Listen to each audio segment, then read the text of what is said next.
Facial hair, especially for men, has been something that has changed with time. When we think about today, how common is it if you walk down the street for you to see a man with a full beard?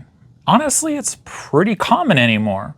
When I just walk around the streets, and this is, just not quantitative or really qualitative observations, but what I feel with where I live, it's almost 50-50 whenever I see a man that has a beard or doesn't have a beard. Of course, younger men still to this day tend to not grow beards, but as men mature, it seems like men wear beards.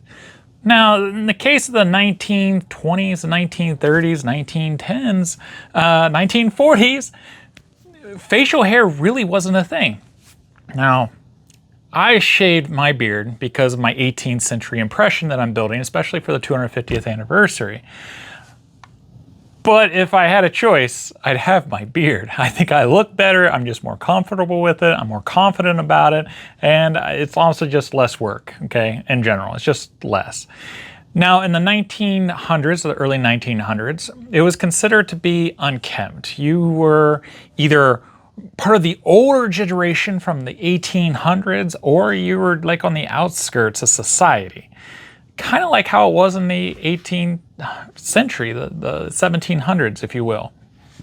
Now, to solve that, a lot of it has to do with the First World War, but to solve that, various companies came out with disposable razors or safety razors, various designs and gimmicks on how you can take care of your face.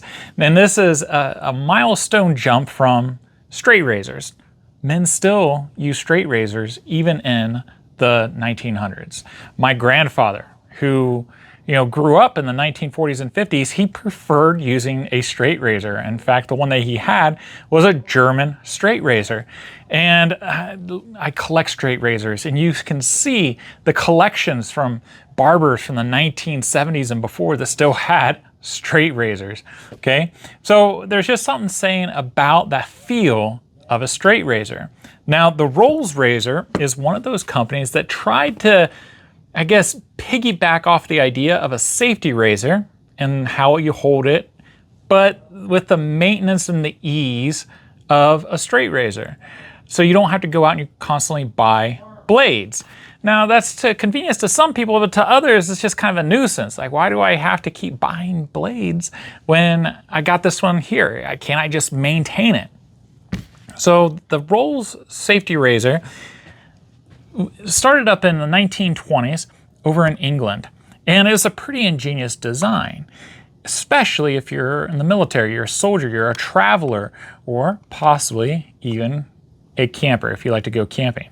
It's got weight to it, but this one little case has everything you need in regards to your razor to maintain it and to hold it. So, your stuff's not getting cut, or your hones aren't getting damaged, your leather is not getting bent up, which is your strop. So it has two panels, and you can see the buttons on each side. One panel opens up, and you got your hone. I tried to hone this before I made this video, so that's why it's a little bit wet. So you've got a hard hone on one side, and you can't fit the panel into the opposite side, because if you're new to straight razors or sharpening, when you are sharpening or you're honing, you're actually going against the razor, so you're kind of pushing, whereas if you're stropping, you're going backwards to take off that fine edge.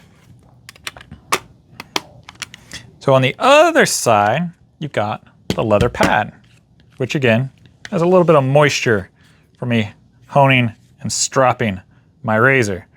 Okay, so it's got a little strop. So inside your case, you also have your handle. You've got your blade that you're going to see here. And this is the mechanism that goes back and forth. So you just go through this as many times as you need to hone your razor or strop your razor. Now the blade itself comes out with a little bit of a twist. So you just turn it and it pops out. You can put it back in. There's a little cone that you can see here, and twist it, and that secures it. and then you just pop it in the handle. Now others I've seen it turns. I don't know if mine is just solid, it doesn't really turn to unscrew, but I've always had to just force this in and it's worked. Let me give you a closer look by moving the camera. You can see here the inscription on the razor head itself, including when it was patented.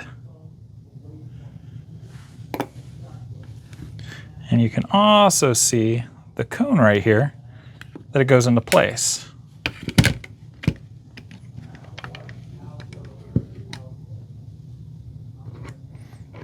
So you go sideways, and you just twist it, and now you're good to go. As you can see, back and forth, back and forth.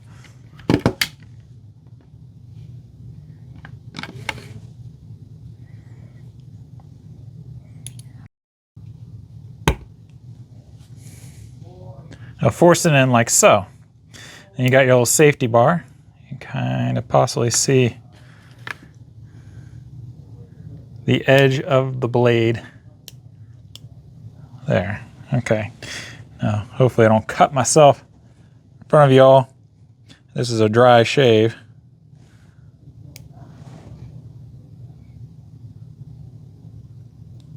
You kind of use it just like you would a straight razor in regards to angle.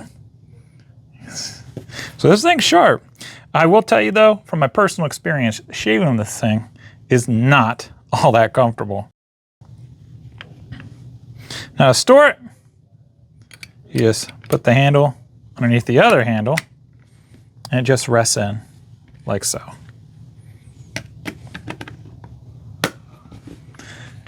Now it is pretty hefty. This thing weighs about a ½ pound or maybe even a pound. Putting this in your backpack, you better be out there for a while to really make it worthwhile. Otherwise, if I were you, I'd just let that growth keep growing for a while. So that is the Rolls razor. If you have one, if you've used one, if you have a parent, grandparent that's used one, because it is pretty old, but they were pretty popular even into the 1950s, let us know in the comments box. Or let me know if you're actually be interested in using something like this. I like straight razors. I haven't used a safety razor since I was about 22 years old, so it's been a long time ago. I think I just get a better shave with a straight razor. I thought this was going to be a good answer to my safety razor problem, but I just haven't figured out how to use this where it doesn't really, I don't know, like I'm always afraid of it cutting. It takes a really long time. Maybe I'm just not used to it. But again, you can put your comments below in the comment box and educate us or just get a discussion going. I like reading the comments and so do other people. Now, if you like this video, please click like because it helps other people find the video and it helps this channel. We really appreciate it. If you are unfamiliar with the Preston Mess Kit, we are recreating the Preston Mess Kit, which in my opinion is the best one-man mess kit. Right now, over in India by Ish Enterprises, they're the ones producing it, they're working on the cup. They've got the canteen, the skillet, and the plate all figured out, but they're trying to get the cup dialed in so it fits the canteen just right, and you got the hardware and the other things that you got to add to it. Once that's done, they send the prototype and we're there. So we are really close. We don't have very many that's left available, so if you really want to secure one, I don't know, we're going to make another one. In the description box below, you can secure yours today for $200. Now I sent out an email to everybody who purchased one last week, and I'm going to send one on Monday. So I guess tomorrow, if you're watching this video, with just another update. There's not a whole lot more that I have to add, but there you go. When you order yours, it will come with a 316L stainless steel canteen with a twist top. You can always put a cork on there if you want to be more historically accurate. It comes with the skillet, the plate, and the cup. Now the skillet and the plate, they clamshell together to make a perfect baking vessel or a container for you to take your bread, you take your meat ration. I like using it to bake things in, such as cobblers and my cookies and my biscuits, especially cobblers and biscuits. I promise you, like that, it's so good, all right? But again, you can secure yours by in the description box below and clicking the link and buying it today.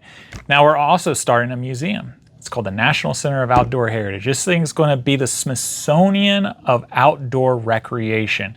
So if it doesn't matter, and it's all about American outdoor heritage. So we're talking about pre-colonization with Native Americans, what they kind of contributed, especially with skill set, material culture, etc., that honestly we've just adapted even today in our own outdoor recreation, and of course to the modern era. It's going to be all inclusive, but we need help to get this going. So you can of course contribute financially, which goes a long ways, but even if you can't contribute financially, you can always contribute with your own expertise, or maybe you know somebody who can help.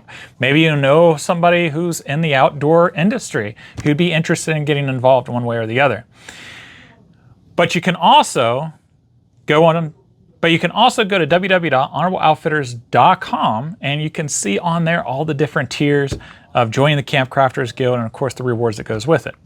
You can join the Camp Crafters Guild for free. All you have to do is just go into Google or your favorite search engine and type in the Camp Crafters Guild and join. We got challenges, we got lots of fun and great people on there, and very knowledgeable. We got an awesome library, etc. So I urge you to join if you've never joined the Camp Crafters Guild. Now, if you'd like to see a video about the Preston Mess Kit, you can check it out here. If you'd like to see another video or my playlist of various camp crafting doodads that I got, then check it out here. I hope you guys have a wonderful week. Give kids a nudge to your loved ones, and I'll see you guys next time. Take care.